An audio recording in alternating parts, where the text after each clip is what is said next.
Welcome to the show. It's my opinion, damn it. The show where I'm always right because, hey, it's my opinion. I'm your host, Prophet, and that's Prophet spelled Profit. And when you spell my name, make sure you put some respect on it. That's right. If you hear the word respect right now, you know where I'm going. Birdman. He's the hottest thing in the news. He's the hottest thing on the net.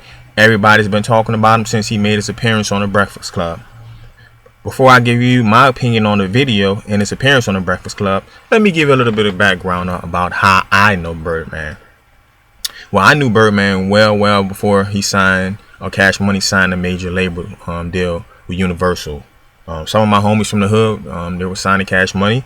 I was a part of the entourage. I would be at the shows, backstage, on stage, a lot of the local spots in New Orleans. You from New Orleans, you know of Club Whispers, Club Rumors, Big Man's, Detour, different spots, various spots. We used to be, and they would perform, and Birdman would be backstage with us. He was a quiet guy back then. He did rap. His name was B32 was his rap name. He always had a mouth full of goals ever since I knew him. And hey, that's the gist of it. I do know that Birdman, he's willing to go to the streets. He took it to the streets and had a fight with one of my homies. So I know he's willing to go there. I also know that he's had a reputation, allegedly, for putting change on your brain. Paying people to take care of business and get them knocked off, or even doing it himself. I don't know. He was a tough guy in the streets, supposedly. Now, with all that being said, I wasn't a close associate of Birdman, nor a friend, nor am I a sympathizer. So I thought I should get all of that out of there before I continue. Now on to the video. The Breakfast Club video. For those of you who don't know, or if you've been under a rug, or you just don't do social media, or even national media for that matter, Birdman appeared on The Breakfast Club with DJ Envy, Angela Yee, and Charlamagne the God. The interview was infamous because of how short it was, and because of some of the things that Birdman said during the interview. He came there, he appeared, he cursed all three of them out, as he said it, as soon as he stepped into the room. And he made the famous quote, "Put some respect with a K on my name." He repeated that over and over. And once the interview got started, he stormed out. Now, my conjecture, my opinion. If you look at the video, when Birdman came into the room, he started cursing out all three of the hosts. He said he had a problem. He wanted to get something off his chest. He said it. Birdman did not know that he was being recorded for the show. DJ Envy goes on to say, "Hey, let's put it on the show." He sat down, and Charlamagne didn't say, "Hey," DJ Envy starts, "Hey, this is The Breakfast Club, DJ Envy, we got a special guest, Birdman." His normal introduction. Charlamagne then goes in and asks Birdman, "Hey, Birdman then curses all out. You got something in his mind? Get it off your chest, Birdman." Now, if you notice, the Birdman said, "I don't want to go there. Hey, I already said what I had to say." But Charlamagne pride. And what ended up happening was emotions got involved, especially in the case of Birdman. And he let Charlamagne provoke him, something that he's really, really good at. So in provoking Birdman says some tough guy stuff. Charlamagne goes on to ask him, "How come you didn't check Trick Daddy or Rick Ross?" Birdman gets angry and storms out. Now, my opinion was that Birdman had already said that what he wanted to say off of camera. He assumed that he was off camera. When the cameras came on, or at least when he thought the cameras came on, he did not want to continue talking about that. But it makes good TV and good internet when there's controversy, and Charlamagne knows that, of course. He's the master of it. So once the cameras started rolling, he went on, even though it was rolling before, he went on to press Birdman about what he had to say and why he was angry. And then that's when the confrontation happened. So I don't really blame Birdman. People say he came there with the intentions of trying to be a tough guy and make them look stupid. But he really wasn't trying to go on camera with that. Charlamagne put it on camera. And the Breakfast Club itself had started recording as soon as he stepped into the room. So I don't fault the man from doing that. And I also want to touch on a lot of folks talking about how emotional he sound, and he sound like he was afraid. Me being from New Orleans, I can tell you that that's just the way we are. We speak from our heart. You remember the Master P interview on the Breakfast Club? He still had that. He had that trembling sound in his voice as well, and he just really speaking from his heart. Now, in defense of Birdman, he did an interview with Angie Martinez around the same time, and he goes deep into how he lost his parents at a young age. I think at 5 years old. He was an orphan for a while, kind of moved around, so he really didn't have a father figure. And when you don't have a male figure in your life, especially a father figure, or a positive male role model, you tend to pick up the ways of the females that's raising you. In this case, it was his stepmom. So that may explain why he was so emotional. You know, he came there angry and he wanted to say something to get off his chest, but because of his emotions, he didn't handle it the right way. So that's my opinion on that. If you also take a look at the people that say he came there with goons and with the intention on, intimidating Breakfast Club. If you look at those guys are actually some of his new artists. They're not the goons that I am used to seeing him with. When he started out, when he signed a major label, he had real shooters with him, real killers with him. I know for a fact because I knew them from the community. Those weren't the killers with him at that time during the interview. I think he came there to promote his artists, but before he can even get to it, again, he let the emotions take advantage of him.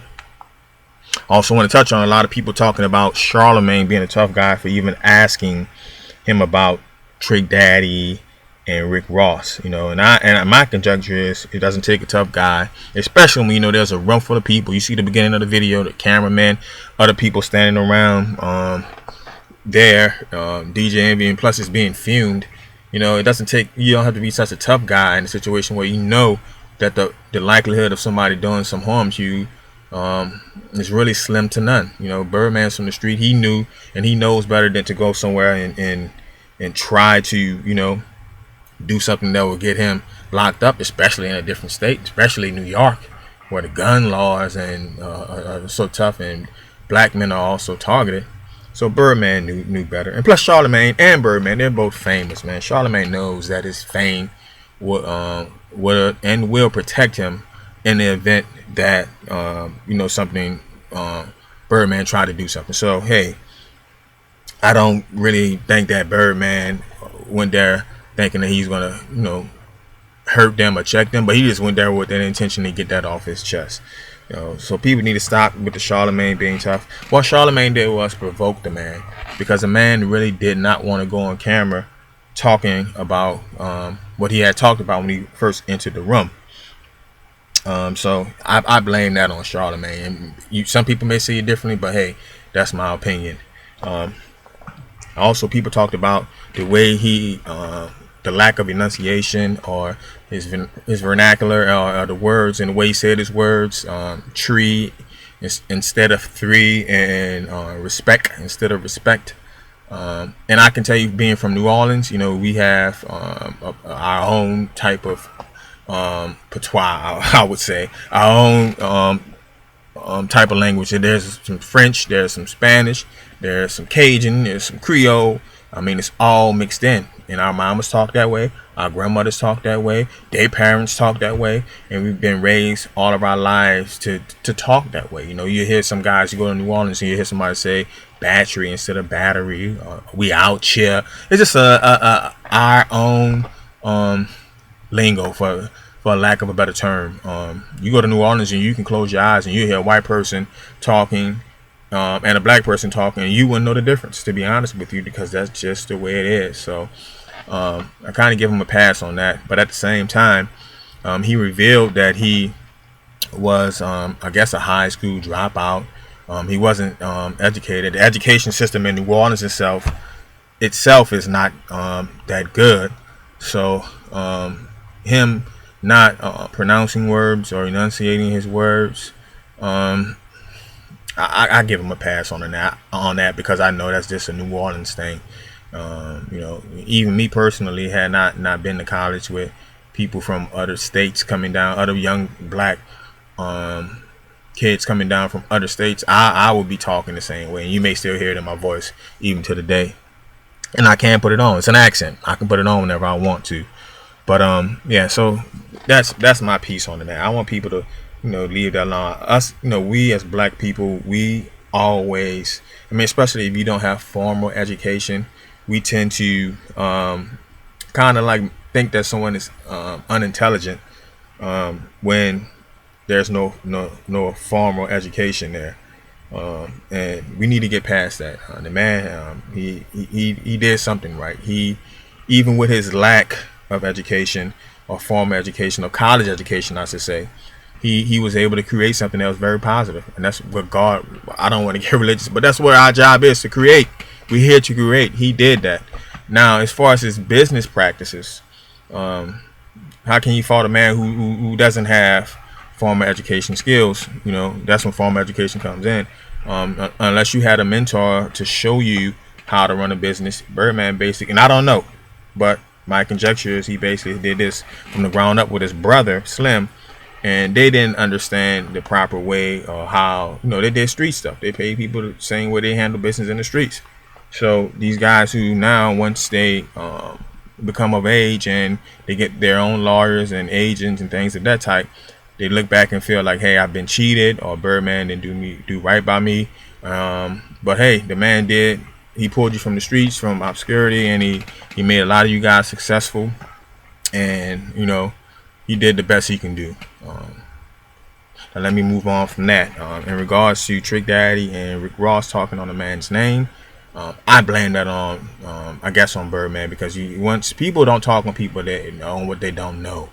I think he became, he's become so famous, and a lot of his artists, they left and they talk bad on his name. I mean, and he didn't address it back then. You know, he didn't do any damage control, so yeah, it is what it is. You know, before, back then, you didn't hear people coming out like Rick Ross and even Trick Daddy talking bad about the man.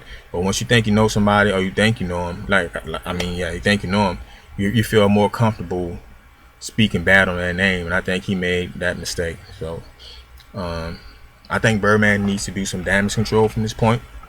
I think that he really needs to hire a publicist or somebody to handle things for him before he steps in front of a camera again, and I think he'll be okay. So hey, that's my conjecture on it. Give me your opinions down below. Please subscribe to the channel.